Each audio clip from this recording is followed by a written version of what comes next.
All right, good morning, everybody. Welcome to Friday. This is our last virtual meeting for junior camp. It's sad in that way.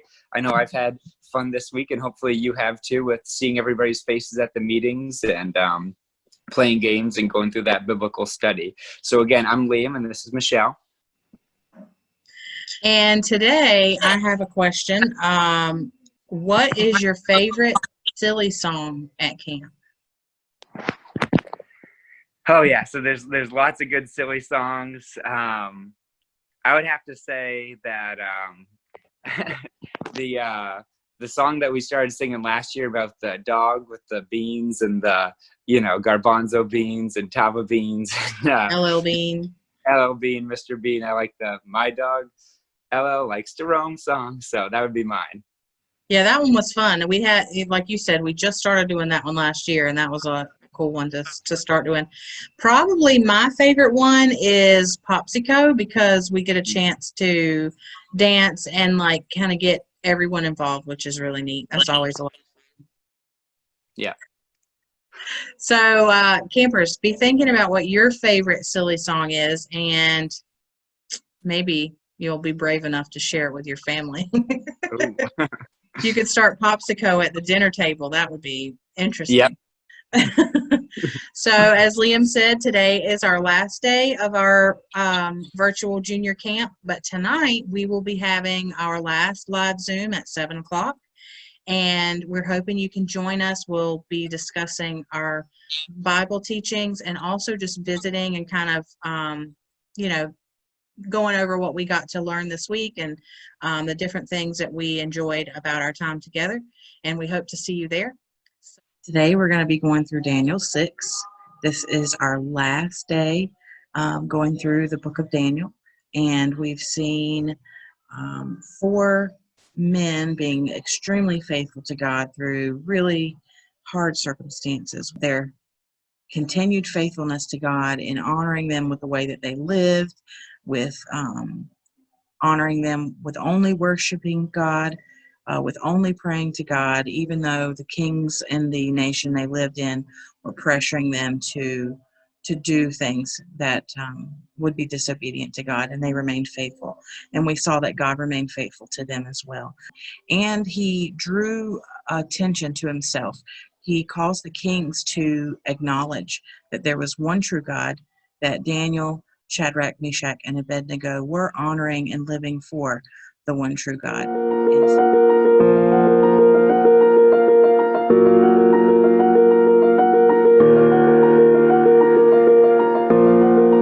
Many years passed, and Daniel, now an older man, was still in service to the kingdom of Babylon, when a new king, Belshazzar, came into power.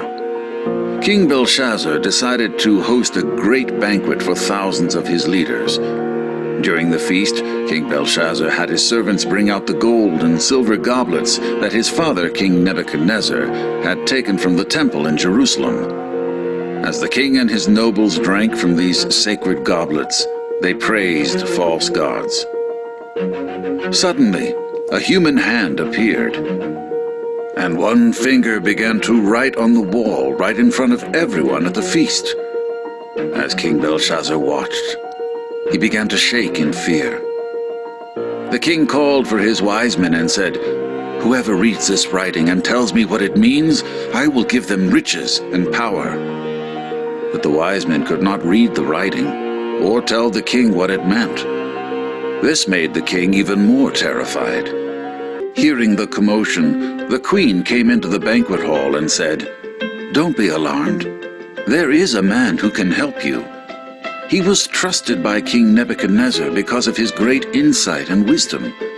So much so that Nebuchadnezzar put him in charge of all of Babylon's wise men. His name is Daniel, and if you bring him here, he will be able to tell you what this writing means." When Daniel appeared before King Belshazzar, the king told him, "None of my wise men can read the writing on the wall and tell me what it means. But if you can, I will give you riches and honor beyond your wildest dreams." Daniel answered the king, "You can keep your gifts and give them to someone else. but I will still read the writing for you and tell you what it means. Daniel told King Belshazzar, God gave your predecessor, King Nebuchadnezzar, absolute power, glory, and splendor. Because of this, all the nations of the earth feared him. He did as he pleased to help or hurt anyone he chose. But Nebuchadnezzar became proud and arrogant, so God stripped him of his throne and his power. Only after this did King Nebuchadnezzar acknowledge that God alone is king over all the earth. But you, King Belshazzar, Daniel continued, have not humbled yourself, even though you knew all of this. Instead, you have become proud and honored yourself above God. When you brought out the goblets from God's temple, you drank from them and praised false gods who cannot see or hear or understand. In all of this, you did not honor God or his hand in your life. Because of this, God sent the hand and wrote the inscription. My king, Daniel said, this the inscription says, Mene, Mene, Tekel, Parsin. Mene means numbered. God has numbered your days and brought them to an end. Tekel means weighed. You have been weighed on the scales, and you have been found wanting. Parsin means divided. Your kingdom is divided, and will be given to the Medes and Persians. Just as the king had promised, Daniel was dressed in wealth. That very night, King Belshazzar was killed, and his kingdom was given over to another ruler. In every chapter, we learn that Daniel gets older and older, and there's a new king that is bolder and bolder in their disrespect for God. And in this chapter, we learned about Belshazzar, who is a descendant of King Nebuchadnezzar. And he holds a banquet in his kingdom and decides to take out the goblets that were held in the tabernacle. Shadrach, Meshach, and Abednego were Israelites, and the temple was very, very important in their history. And oftentimes when kingdoms would overtake other kingdoms, they would steal and take all of their treasures and things. And that's what Nebuchadnezzar had done when they took the Israelites captive to Babylon. They raided the temple and they took all of the valuable things out of it. Well, Belshazzar decides to use the goblets from the temple to pour their wine and their drinks in for the night. And they're not just drinking from the goblets, but they're talking about all these false gods that they are worshiping and giving attention to. And God gets upset, and so he writes on the wall, and none of the advisors can interpret what this says. They can't read it, they can't tell the king what it means. And even though Daniel obviously has had quite a history in Babylon as a dream interpreter, as one who survives the lion's den, as one who boldly asks for permission to eat a different diet than the other men that were enslaved, like, this king obviously didn't think of him very much, because the queen comes to him and she says, hey, don't you remember that guy Daniel? He had him come and interpret dreams. Like, he was put in charge of all these other advisors. You should consider him. I bet he could tell you what this means. And so Daniel comes, and he is immediately able to tell Belshazzar what the handwriting on the wall says. And it's not good news for Belshazzar, because he basically says, your dad was a very powerful king. Other kingdoms bowed before him. But then he became proud and he became arrogant. And so God humbled him. And you've forgotten the lessons that God taught your father. And so the writing on the wall says that your days are numbered, that you've been weighed and found wanting, meaning, like, when you think of a set of, the old-timey scales where you'd put something heavy and then you'd counterbalance it with something else. And if it didn't weigh the same, one side or the other would be lower or higher. And so when he said, you've been weighed and found wanting, basically, here is the value of a king. You don't measure up. You are a king that is no good. You're a rotten apple. So he says, you've been weighed and found wanting, and that your kingdom is split, and your kingdom is going to fall to another, to the Medes. And that very night, the king died, and his kingdom was taken over.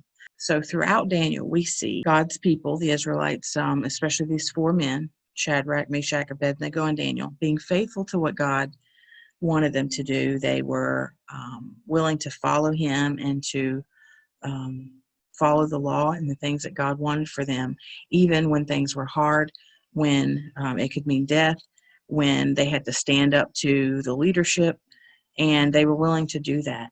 And time and again, God showed the kings that he was the most powerful, that he was the one worthy of worship, that he was the one that should be prayed to.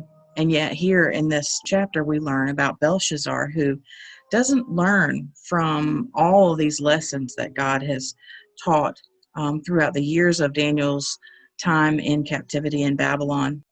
I know as a parent, sometimes one of the most frustrating things is having to tell my kids the same thing over and over and over again.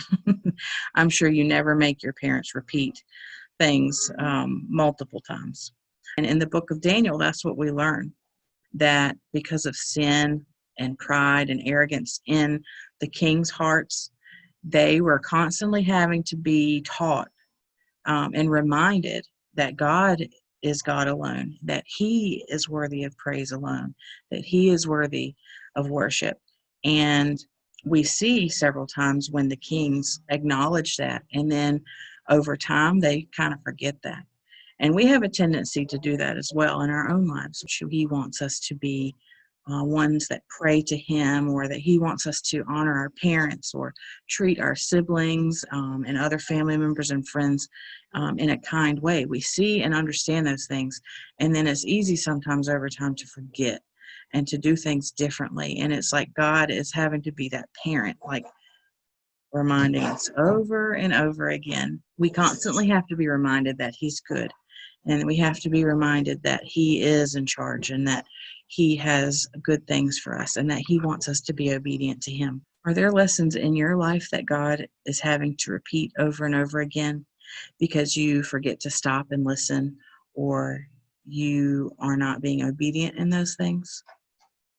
We'll have a chance to talk about that tonight. Look forward to seeing you tonight at 7 o'clock for our Zoom.